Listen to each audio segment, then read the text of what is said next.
우리 말씀의 제목 같이 한번 읽어보겠습니다.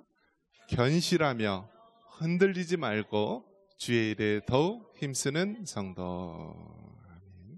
100여 년 전 이탈리아에 있던 공산주의자가 이런 얘기를 했습니다. 사회를 혼란시켜라. 그리고 학생들은 교사를 믿지 못하고, 또 자녀들은 부모를 믿지 못하고, 또 각 사람들끼리 서로 분열시키고 다툼을 일으켜라. 그래야만 이 땅에 공산주의 또 사회주의 혁명을 완수할 수 있다. 그런 이야기를 100여 년 전 한 공산주의자가 했는데요. 지금 우리가 돌아가는 사회를 보면은 이 극도의 대립과 또 다툼이 있는 시대를 살아가고 있습니다. 우리나라 땅이요, 여러분 얼마나 작은지요. 그 미국이나 큰 나라의 호수보다도 더 작은 게 우리나라입니다. 이 조그만 땅덩어리에요, 왜 이렇게 서로 분열이 많은지,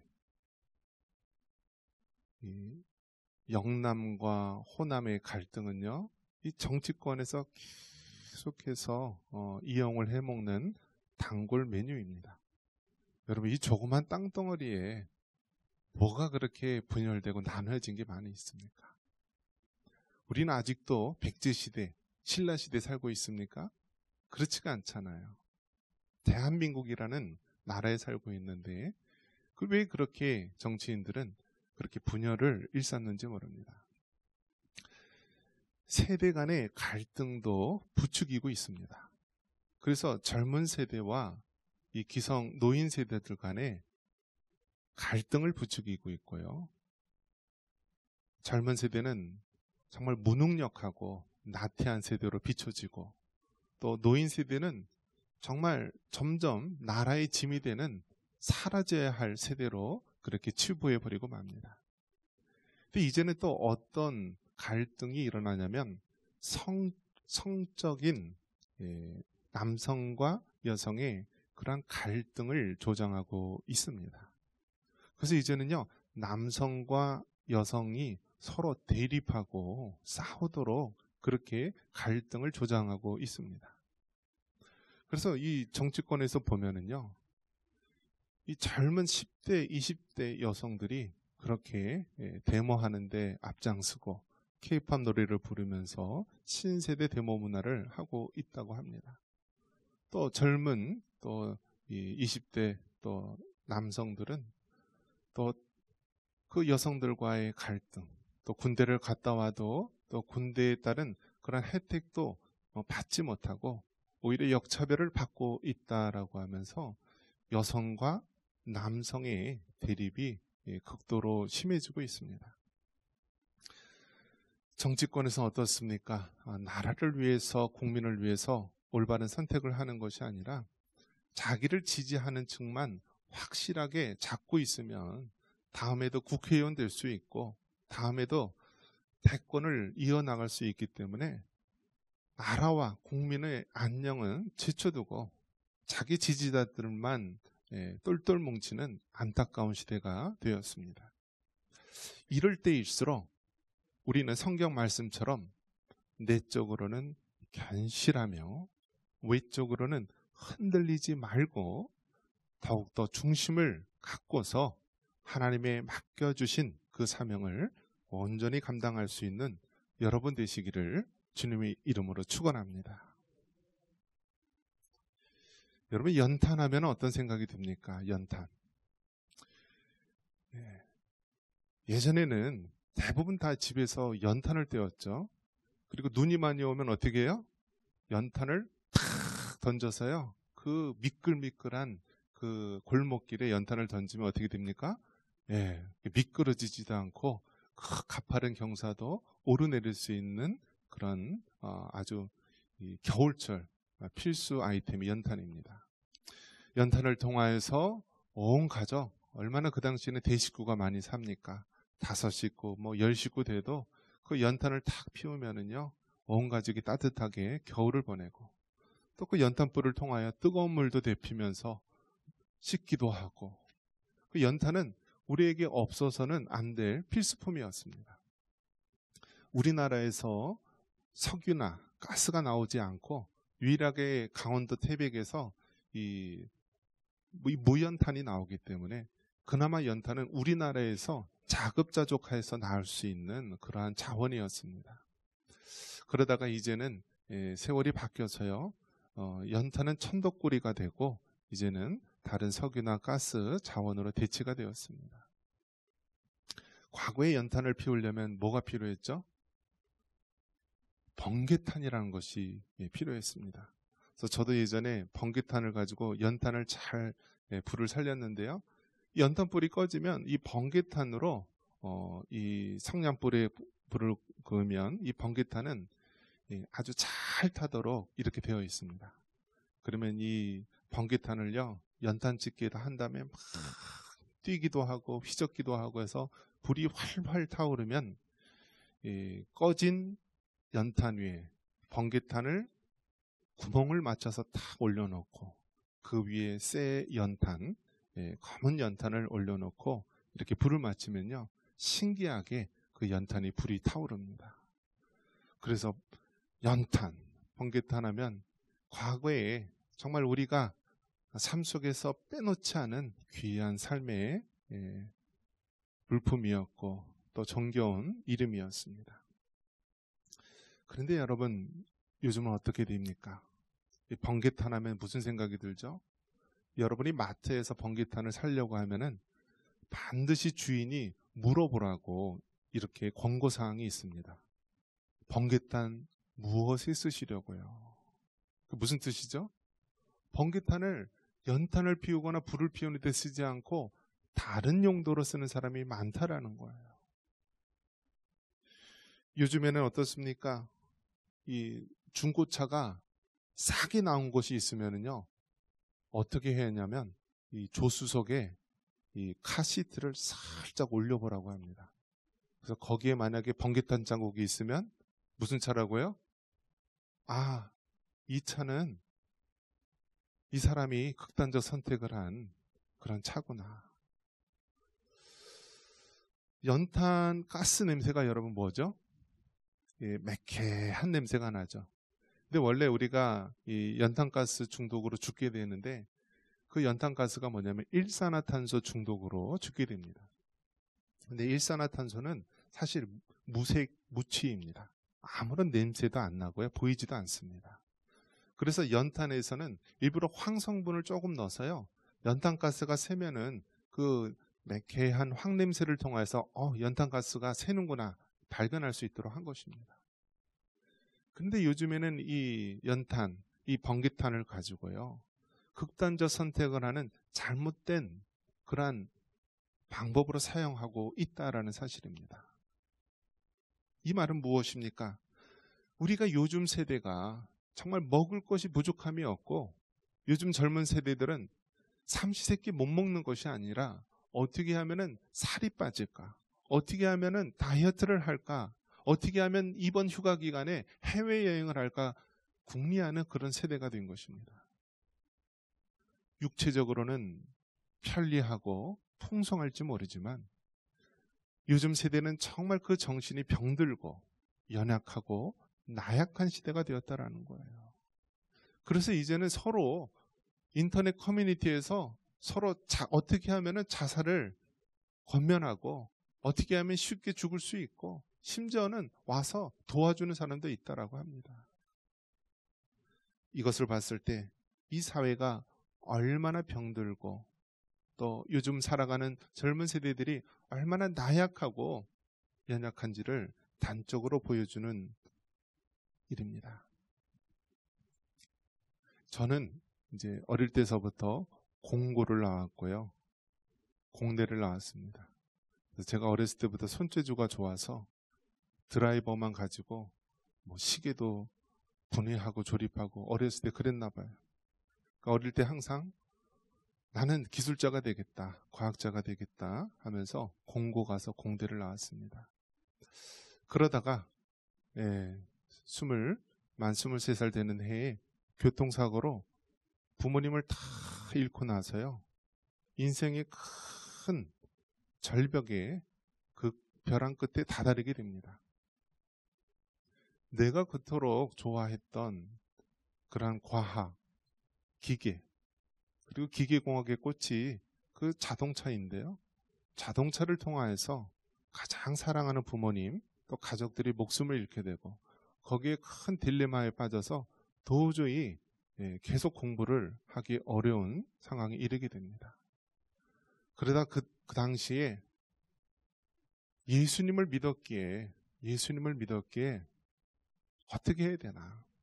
도저히 이 세상을 살고 싶은 마음이 하나도 없는데, 그렇다고 예수님 믿는 사람이 쉽게 죽을 수도 없고, 그러다가 택한 방법이 금식입니다. 금식. 그래, 금식하다가 기도하면 그래도 하나님 영광 가리지 않고 가장 아름다운 끝을 맞이할 수 있지 않나. 그런데 그것조차도요, 하나님께서 허락하지 않더라고요. 그래서 교통사고 이후에 모든 저희 차가 중앙선 침범으로 원인 제공이 됐다라고 해서 제가 이제 교통법으로 이제 7개월가량을 수감하게 되었는데, 하나님께서 그 안에 집어넣으시더라고요. 그리고 그 속에서 1심과 2심에서 결국 벌금형으로 나오게 되었는데요. 결국 그 안에서 깨닫게 된 것이 무엇이냐면, 우리 인생에 있어서 큰 난관과 어려움에 처했을 때 우리에게 진정 구원이 되는 것이 무엇인가. 제가 그렇게 좋아했던 이 세상 과학과 기계공학과 그 어떤 기술도 우리를 구원할 수 없다라는 것을 깨닫게 되고, 그 이후에 선택한 것이 바로 목회자가 되어서 그 많은 영혼들, 나의 도움을 필요하는 영혼들에게 복음을 전하며 살아야겠다라고 하면서 저는 이제 신학대학원에 진학을 해서 목회자가 되었습니다. 근데 목회를 하다가 이제 신학대학원 그 생활을 하면서 보니까요, 목회자가 되고 사람들에게 복음을 전하고 또 그렇게 했는데도 해결되지 못하는 문제가 또 있더라고요. 그 문제가 뭐냐면, 사회가 워낙 복잡해지고 또 워낙 다양해지니까요, 단순히 예수님 믿고 천국 가세요라는 것으로 해결되지 않는 더 복잡하고 다양한 문제가 있다라는 거예요. 예수님 믿는 사람도 똑같이 이혼하고요, 예수님 믿는 사람도 똑같이 자살하고, 예수님 믿는 사람도 똑같이 세상의 문제, 어려움을 겪는 걸 보면서 그들을 어떻게 도울까, 이런 복잡한 문제를 어떻게 할까 하면서 제가 선택한 길이 상담, 특별히 성경적 상담을 공부하게 된 것입니다. 여러분, 우리가 이제 성탄절이 다가오고요, 명절이 다가오는데요, 예수님을 알지 못하는 사람, 그 인생의 끝자락에 있는 사람은 어떻게 할 줄은 몰라요. 문제에 봉착하면 헤어날 길이 없어요. 그런데 여러분, 우리 삶의 진정한 해결점은 누구입니까?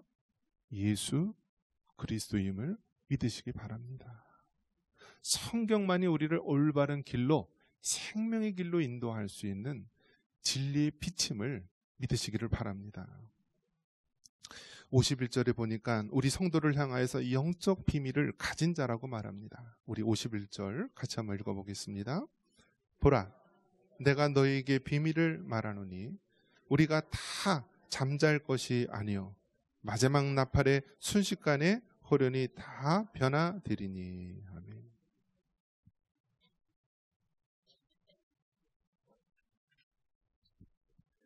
한번 따라해 보겠습니다. 성도는 영적 비밀을 가진 자이다. 여러분, 영화를 봐도요, 우리가 결론을 알면은 중간에 어떤 사건이 일어나도 흔들림이 없잖아요. 야, 오늘 007이라는 영화를 보는데 그 주인공이 끝까지 살아남고 임무를 수행하더라. 그 결론을 알면은요, 중간에 아무리 어려운 일이 생겨나고 적들에 의해서 포위를 당하고 정말 죽음의 위기에 있다 할지라도 무슨 생각을 하죠? 그래, 저 주인공 살아나. 저 주인공 마침내 그 명령을 이룰 수 있어 라는 확신을 가지고 중간에 요동함이 없게 됩니다. 예수님 믿는 사람이 그렇다라는 거예요. 예수님 믿는 사람은 영적 비밀을 가진 자입니다. 이 세상이 그저 우연히 폭발에 의해서 그냥 생겨난 것이 아니고 아메바에 의해서 진화론에 의해서 생겨난 것이 아니라 바로 절대자이신 하나님에 의해서 세상이 창조되었고, 또 세상 마지막 때 그 종말에 가서는 하나님께서 진리로 이 세상을 심판하신다라는 시작과 끝을 아는 자들입니다.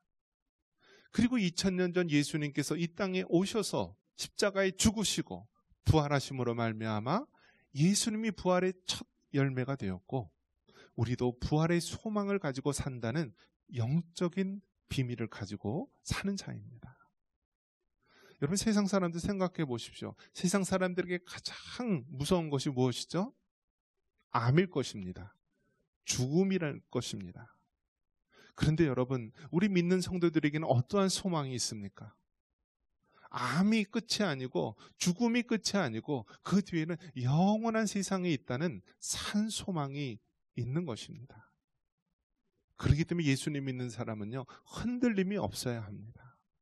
예수님을 믿는 사람은 세상이 아무리 시끄럽다 할지라도 그 중심을 지키는 자입니다.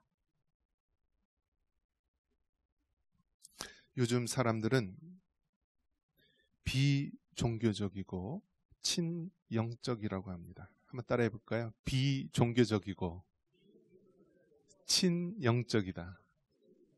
이 말이 무슨 뜻이냐면요, 비종교적이다. 교회를 안 나가려고 하고 이 종교 생활을 안 하려고 해요. 비종교적이다. 그런데 친영적이다. 영적인 것에는 굉장히 관심이 많아가지고요, 막 명상을 하기도 하고 요가를 하기도 하고 뭐 영적 세계에 대해서 관심을 갖기도 하고. 여러분, 세상 사람들은 모르는 거예요. 자신의 존재 자체도 모르는 거예요. 영혼이 있는지 없는지도 모르고 악한 영이 있는지 없는지도 모르고 이 세상이 어떻게 끝날지도 모르고 아무것도 모르는 거예요. 그렇기 때문에 세상 사람들은 알지 못하는 두려움에 사로잡힌 자들입니다. 반면에 우리 성도들은 영적인 비밀을 가진 자로서 우리는 흔들림 없이 살아갈 수 있습니다. 마태복음 13장 11절에 우리는 천국의 비밀을 가진 자라고 이야기합니다. 여러분, 천국에 어떻게 갈 수 있습니까? 그 길은 단 하나, 예수 그리스도를 구주로 믿는 자에게는 바로 천국을 소유할 수가 있는 것입니다. 그런 면에서 여러분, 우리 주변에 얼마나 불쌍한 사람들 많이 있습니까? 이 추위 속에서 떨고 있고 어둠 속에서 괴로워하는 자들이 많이 있습니다. 그런 자들에게 여러분 찾아가서요, 예수님을 소개해 주세요.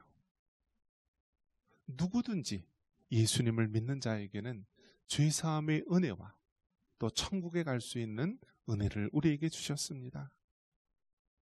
형제님, 자매님, 예수님 믿고 구원받으세요.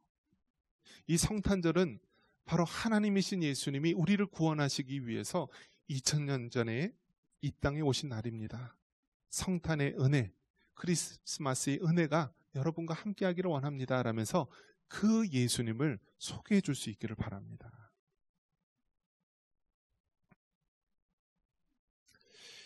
세상 사람들은 죄와 죽음의 문제에 갇혀 있지만 우리 성도는 바로 확신 속에 승리하는 삶을 살아야 합니다. 우리 55절 같이 한번 읽어볼까요? 55절입니다. 사망아, 너희 승리가 어디 있느냐? 사망아, 너희 쏘는 것이 어디 있느냐?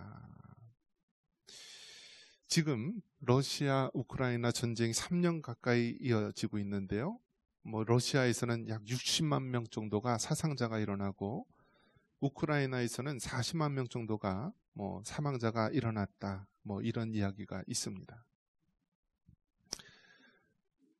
얼마나 많은 사람들이 피비린내 나는 전쟁 가운데 죽어가고 있습니까?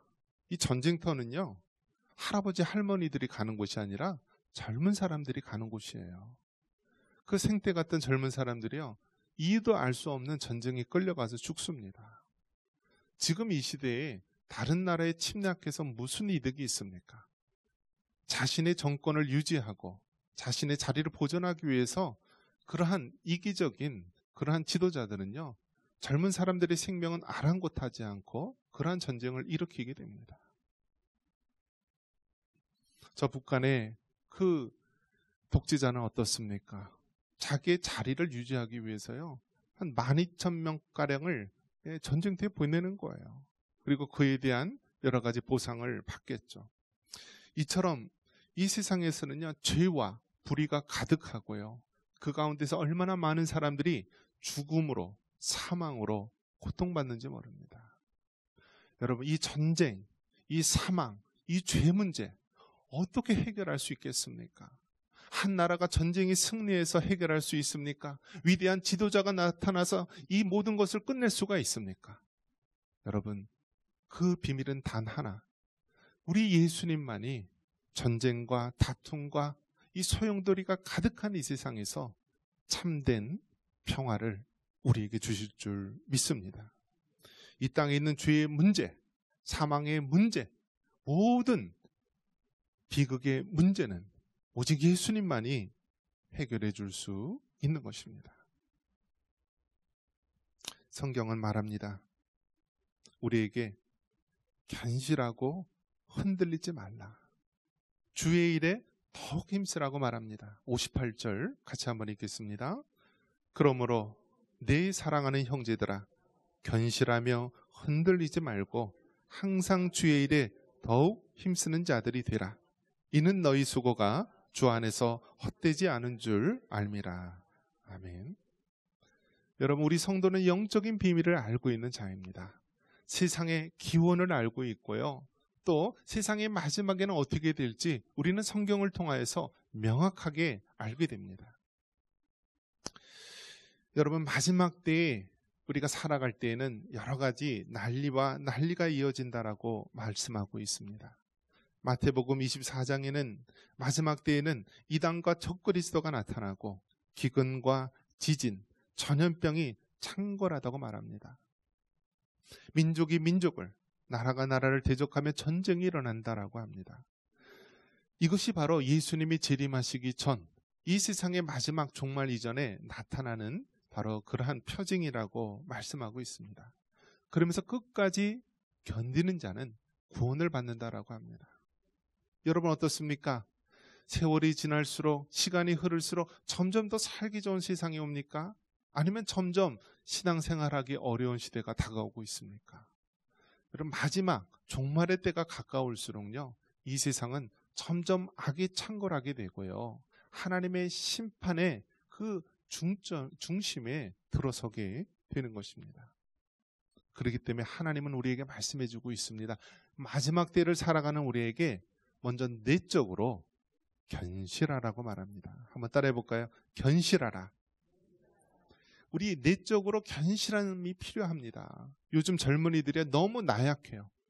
과거에 비해서 키는 10cm, 20cm가 크고 뭐 덩치도 뭐 몸무게도 굉장히 뭐 클지 모르지만은 그 내적으로는 너무나 취약하고 약해요. 너무나 약해요. 견실하다라는 말의 의미가 하는 일이나 생각, 태도 따위가 믿음직스럽고 굳세고 착실하다라는 거예요. 견실하다. 우리 벼의 그 알맹이를 볼 때요, 견실하다라는 것은 그 벼의 그 속살, 그 알맹이가 꽉 찬 것을 우리가 참 견실하다, 든든하다라는 표현을 씁니다. 우리가 내적으로 견실해야 되는 것입니다. 견실해야 된다. 우리가 외적으로 우리가 가꾸는 것도 필요하겠지만은 더 중요한 것은요, 우리가 내적으로 견실한 믿음, 견실한 영혼, 견실한 정신 상태를 가지고 있어야 되는 거예요. 이리 왔다 저리 왔다 흔들리거나 조그만 일에 막 불안해하거나 이런 것에 요동치는 자가 아니라 견실한 모습을 가져야 되는 것입니다. 그리고 외적으로는 어떻게 하라고요? 흔들리지 말아야 된다. 한번 따라해 볼까요? 내적으로는 견실하고 외적으로는 흔들리지 말아야 한다. 여러분, 외적으로 흔들리지 말기를 바랍니다. 뭐 여기서 뭐가 일어났다, 저기서 뭐가 있다, 뭐 저기 좋은 것이 있다, 뭐 아무리 주변에서 떠들어도요. 흔들리지 말기를 바랍니다. 흔들리지 말기를 바랍니다. 우리나라하고 미국하고 같은 민주주의라 할지라도요. 미국은 대통령을 선거를 통해서 뽑을 때요. 이 국민들이 직접 대통령을 뽑는 것이 아니라 대통령을 뽑을 사람, 그 사람을 선거인단이라고 하는데 그 사람을 뽑고 그 사람이 대통령을 뽑는 것입니다. 즉 국민들이 대통령을 직접 뽑는 것이 아니라 대통령 뽑을 선거인단을 뽑은 다음에 그 사람이 대통령을 뽑습니다. 그러니까 이 말은 어떤 뜻이냐면요. 한 달이 건너서 검증할 수가 있고 어떤 면에서 보면은 쉽게 선동되지 않고 흔들리지 않고 지도자를 뽑을 수 있다는 의미도 있습니다. 반면에 우리나라는 어떻습니까? 우리나라는요. 직접 대통령을 뽑아서 좋은 부분도 있지만 쉽게 흔들릴 수 있다는 거예요. 쉽게 선동될 수 있다는 거예요. 그런 면에서 여러분 지금 우리가 자고 일어나면 얼마나 요란하고 또 소동이 많습니까? 흔들림이 없기를 바랍니다. 내적으로 견실하시고요. 외적으로 흔들림 없이 여러분의 자리를 지키시고요. 가정을 지키시고 교회를 지키시고 이 나라 민족을 위해서 지킬 수 있기를 바랍니다. 흔들림 없는 믿음으로 우리 그리스도인들, 우리 성도들이 지켜야 되는 것입니다. 그러면서 주의 일에 더욱 힘쓰라라고 말합니다. 주의 일에 더욱 힘쓰라. 아직도 여러분 예수님을 알지 못하고 죽어가는 많은 사람들이 있습니다. 이 성탄절이 다가왔음에도 불구하고 아직도 주변에 그 복음을 듣지 못한 자들이 있다면 여러분 우리가 복음을 전해야 되는 것입니다. 이제는 초고령 저출산이요. 도시보다 농촌이 훨씬 빠르게 오게 됩니다. 그래서 여러분 이제는 여러분이 나이가 들어도요. 아프지 말아야 돼요. 왜 그렇죠? 일할 사람이 없어요. 여러분 이제는 시골에서 청년회장이 보통 60세 가까이 된다라고 합니다. 몇 살이요? 60살. 과거에는 마을에서 오래 산다고 잔치해줬던 60살이요. 이제는 청년, 농촌의 청년들 뛰는 일할 나이입니다. 이제는 여러분 100세 시대가 되고 120세 세대가 되는데요. 아프면 안 되고요. 건강해야 됩니다. 그리고 여러분이 맡겨주신 일을 잘 감당할 수 있기를 바랍니다. 말씀을 믿습니다.